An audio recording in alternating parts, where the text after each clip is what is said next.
Video को start करते हैं, लेकिन वीडियो स्टार्ट करने से पहले ना चैनल को सब्सक्राइब कर दो। यार चैनल को सब्सक्राइब नहीं करते, आप वीडियो देख लेते हो, श्राप लगेगा मेरा श्राप। चैनल को सब्सक्राइब करो अभी इसी वक्त, नहीं तो पक्का गर्लफ्रेंड नहीं पटेगी, सिंगल मरोगे तुम सिंगल। और चलो इसी के साथ शुरुआत करते हैं। वेलकम टू राज दीवाना बाला राही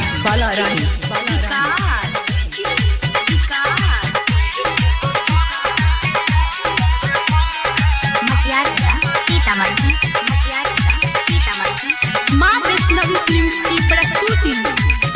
हे गे यार वाला प्यार नहीं मिलत हो तोरा भतडहा में। हे गे यार वाला प्यार नहीं मिलत हो तोरा भतडहा में। कोइर के दोसर से बियाह कन दे हमरे ला ससुरहा में। कोइर के दोसर से बियाह कन दे हमरे ला ससुरहा में। क्या नाम है आपका? राज दीवाना। कहाँ घर है? बाला राही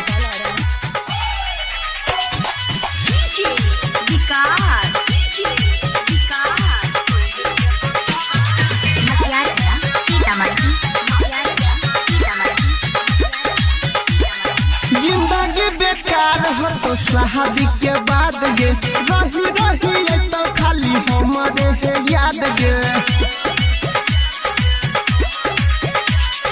जिंदगी बेकार हो तो शादी के बाद गे रही रही तो खाली हमरे है याद गे।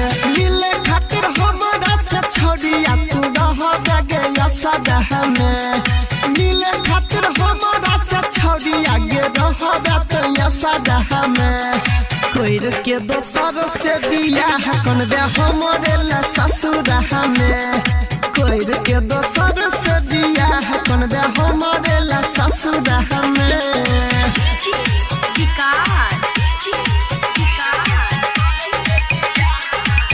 वेलकम टू राज दीवाना बाला राही बाजे नहीं अब की हाल हो तो तोहर हम तो कुमारे छिए खोज लेबै दोसर।